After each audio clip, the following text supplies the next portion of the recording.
السلام علیکم دوستو، ہسٹری آف پاکستان قسط نمبر 4 کے ساتھ حاضر ہیں۔ تو قسط شروع کرنے سے پہلے اس قسط کے بارے میں جو چند سوال پیدا ہوتے ہیں ان کی طرف آتے ہیں کہ وہ کون سا وزیر اعظم تھا جو گورنر جنرل غلام محمد کی خوشنودی حاصل کرنے کے لیے ان کے قافلے کے آگے بطور موٹر سائیکل پائلٹ چلتا رہا۔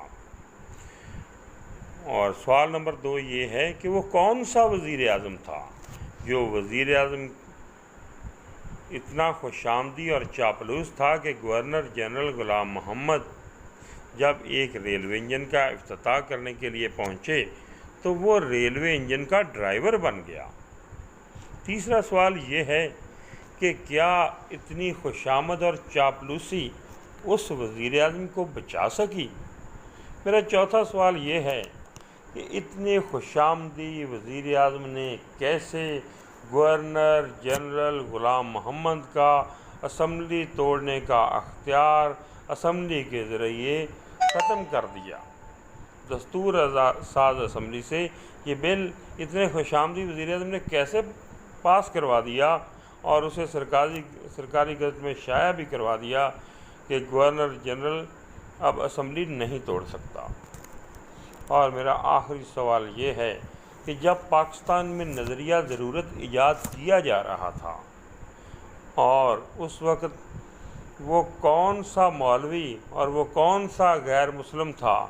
جو جمہوریت کی بحالی کے لیے سینہ سپر ہو گئے؟ یہ ہے ہسٹری آف پاکستان کی چوتھی قسط۔ آپ دیکھ رہے ہیں کڑوا سچ اور میں ہوں حبیب چودھری۔ تو ایک چھوٹی سی ریکویسٹ ہے کہ جن دوستوں نے ابھی تک میرا چینل سبسکرائب نہیں کیا ان سے ریکویسٹ ہے کہ وہ چینل کو سبسکرائب کر دیں اور ساتھ موجود بیل آئیکن کو بھی دبا دیں تاکہ جب بھی ہم کوئی نیا پروگرام اپلوڈ کریں تو آپ کو فوری طور پر اس کا نوٹیفیکیشن مل جائے۔ تو اب آتے ہیں ان سوالوں کے جوابوں کی طرف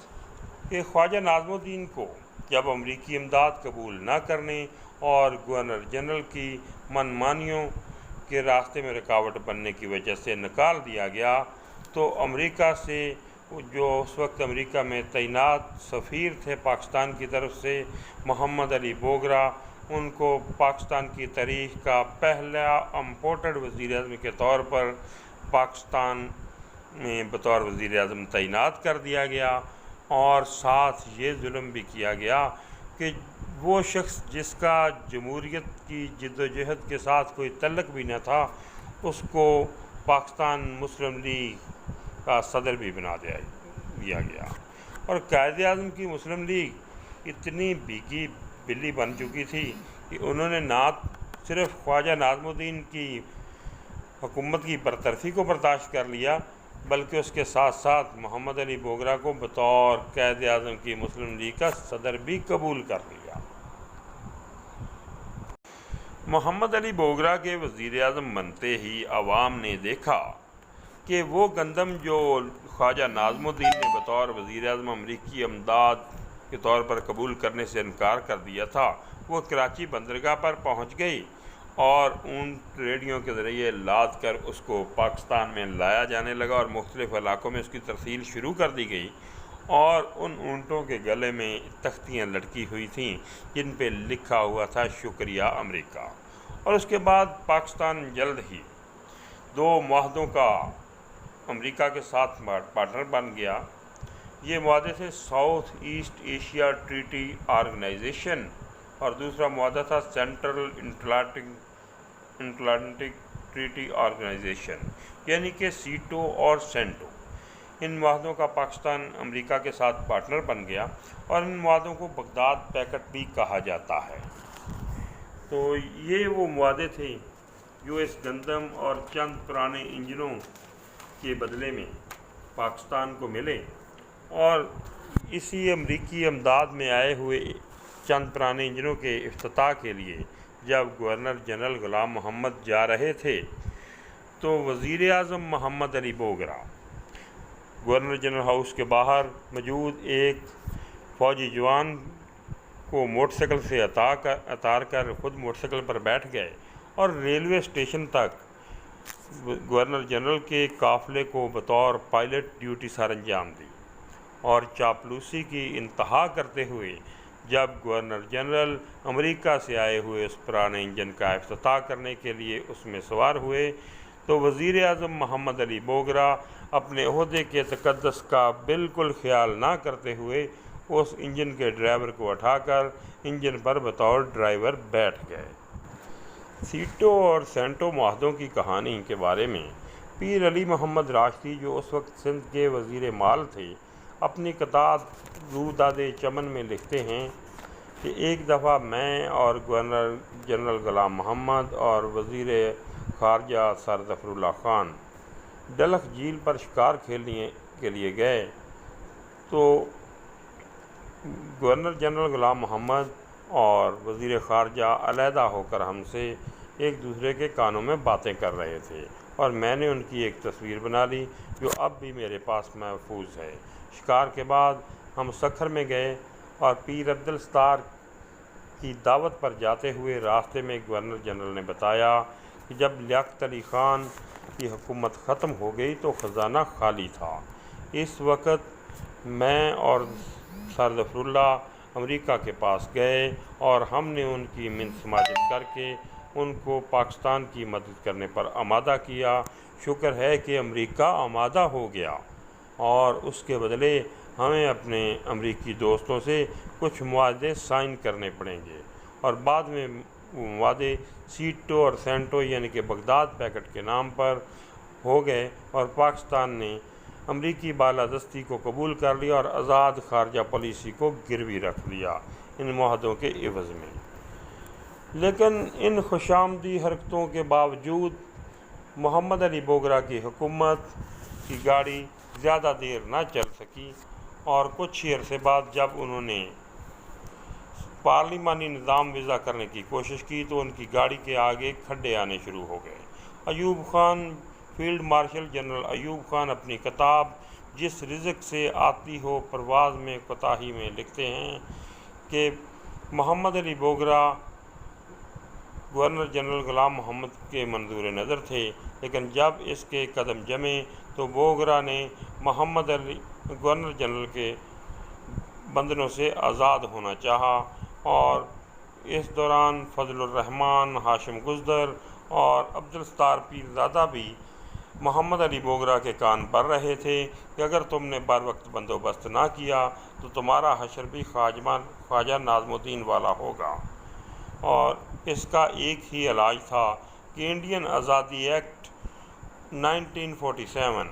میں ترمیم کر کے گورنر جنرل کے اختیارات کم کر دیے جائیں تاکہ گورنر جنرل اسمبلی نہ توڑ سکے۔ تو محمد علی بوگرا نے دستور ساز اسمبلی کا اجلاس بلایا اور مسودے کی کاپیاں تمام ممبران کو تقسیم کر دیں، اور 1 گھنٹہ پہلے اسمبلی کا اجلاس کرواتے ہوئے یہ بل 21 ستمبر 1954 کو دستور ساز اسمبلی سے منظور کروا لیا، اور 1 گھنٹے میں ہی اس کو سرکاری گزٹ میں بھی شائع کروا دیا۔ اور اس طرح گورنر جنرل غلام محمد، جو اس وقت اپنی بیماری کے باعث ایبٹ آباد میں تھے، ان کا اسمبلی توڑنے کا اختیار دستور ساز اسمبلی سے منظور کروا دیا۔ تو بل منظور کرنے کے بعد گورنر جنرل کے خوف سے وزیر اعظم محمد علی بوگرا، وزیر خزانہ سر ظفر اللہ خان اور چودھری محمد علی، جو اس وقت وزیر خزانہ تھے،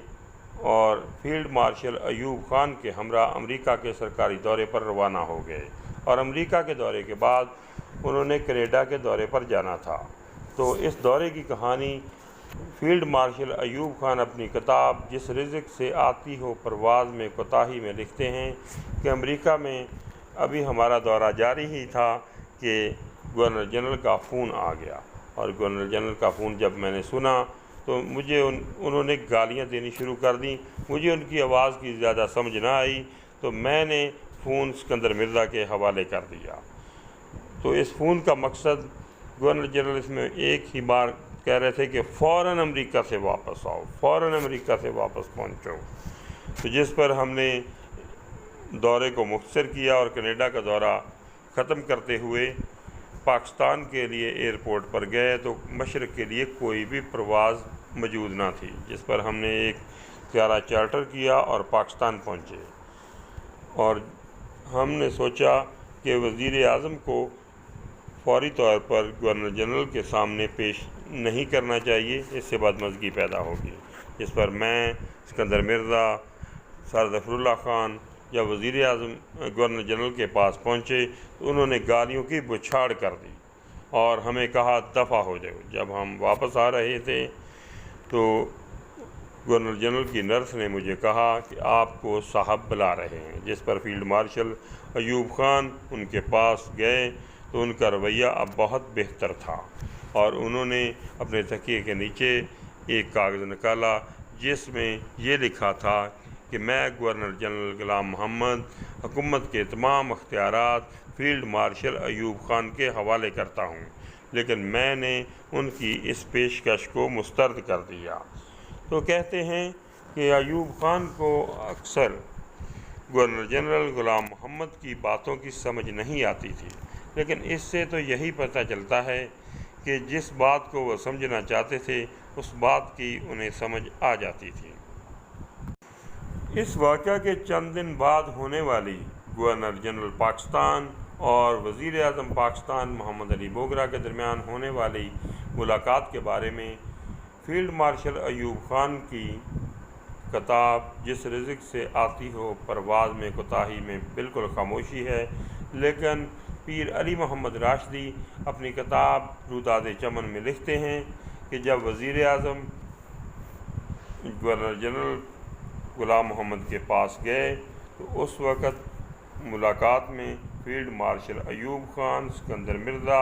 اور وزیر خزانہ چودھری محمد علی موجود تھے۔ ان کی موجودگی میں گورنر جنرل غلام محمد نے محمد علی بوگرا جو اس وقت پاکستان کے وزیر اعظم تھے ان پر پستول تان کر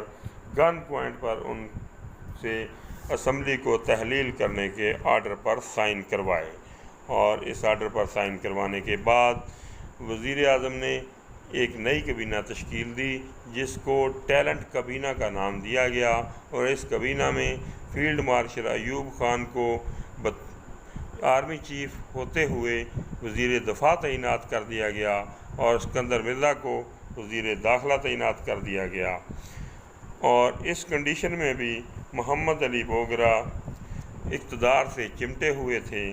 اور اقتدار چھوڑنے کو تیار نہ تھے، لیکن 11 اگست 1955 کو محمد علی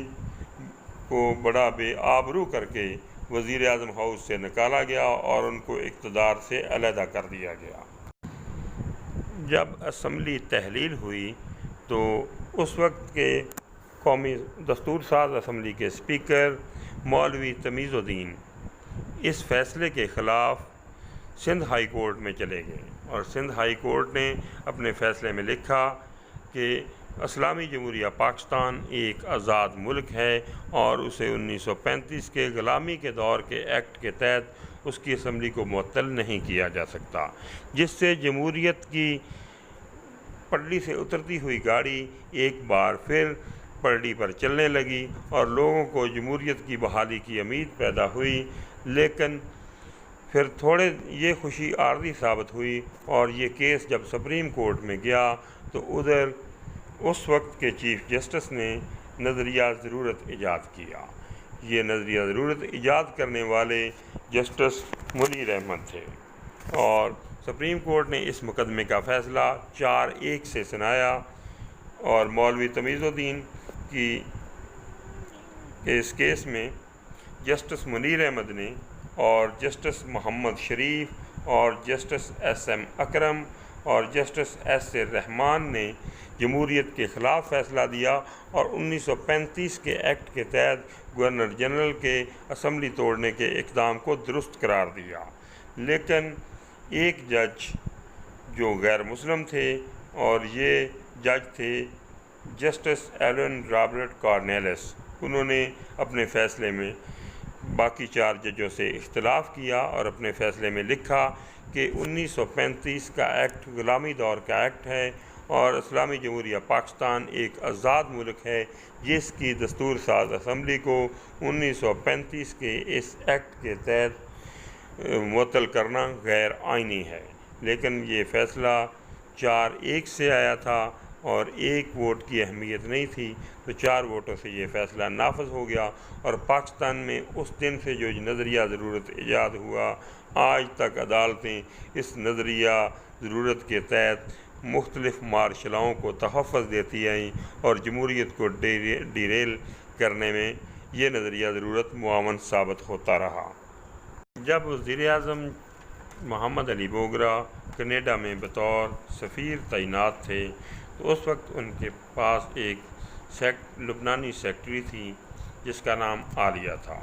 جب محمد علی بوگرا پاکستان میں وزیر اعظم بنے تو اس عالیہ نامی لبنانی سیکٹری کو انہوں نے اپنی پرسنل سیکٹری رکھ لیا اور کچھ دنوں کے بعد یہ پرسنل سیکٹری وزیر اعظم محمد علی بوگرا کی دوسری بیوی بنی اور پاکستان کی خاتون اول بننے کا اعزاز حاصل کرنے میں کامیاب ہوئی۔ تو محمد علی بوگرا کے اس شادی کی خبر کے بارے میں پاکستان میں شائع ہونے والے روزنامہ مسلمان نے جب یہ خبر دی تو اس اخبار کے پاس اپنا پرنٹنگ پریس نہیں تھا، تو یہ اپنا اخبار روزنامہ جنگ کے پرنٹنگ پریس سے پرنٹ کرواتا تھا۔ تو روزنامہ جنگ والوں کو کہہ کے یہ اخبار کی کاپیاں رکھوا دی گئیں اور اس کی اشاعت بند ہو گئی۔ لیکن جب ایک غیر ملکی روزنامے نے یہی خبر دی تو اس شادی کو تسلیم کر لیا گیا اور اس شادی کے بعد اس وقت کی اشرافیہ کی بیگمات اور مختلف واقعی صوبائی وزراء کی بیگمات اس تقریب کا بائیکاٹ کر دیتی جس تقریب میں خاتون اول عالیہ جاتی وزیر اعظم کے ساتھ۔ تو ان کے ذہن میں یہ بات تھی کہ اس طرح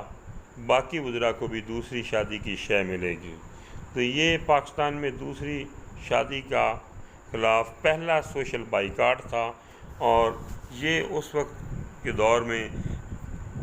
جو صحافتی آزادی کے حالات تھے۔ اور محمد علی بوگرا کے بعد کو معطل کرنے کے بعد کچھ عرصے کے بعد گورنر جنرل غلام محمد کی طبیعت کافی خراب رہنے لگی، لیکن وہ ابھی تک اقتدار سے چمٹے ہوئے تھے اور کسی صورت اقتدار چھوڑنے کو بالکل تیار نہیں تھے۔ تو اسکندر مرزا اور فیلڈ مارشل ایوب خان نے ان کو زبردستی جو میڈیکل رخصت پر 1 سال کے لیے روانہ کیا اور اسکندر مرزا پاکستان گورنر جنرل بن گئے۔ ہسٹری آف پاکستان کی باقی واقعات ہم آپ کو اگلی قسط میں بتائیں گے۔ تو جن دوستوں نے ابھی تک چینل کو سبسکرائب نہیں کیا ان سے ریکویسٹ ہے کہ میرے چینل کو سبسکرائب کر لیں اور بیل آئیکن بھی دبا دیں،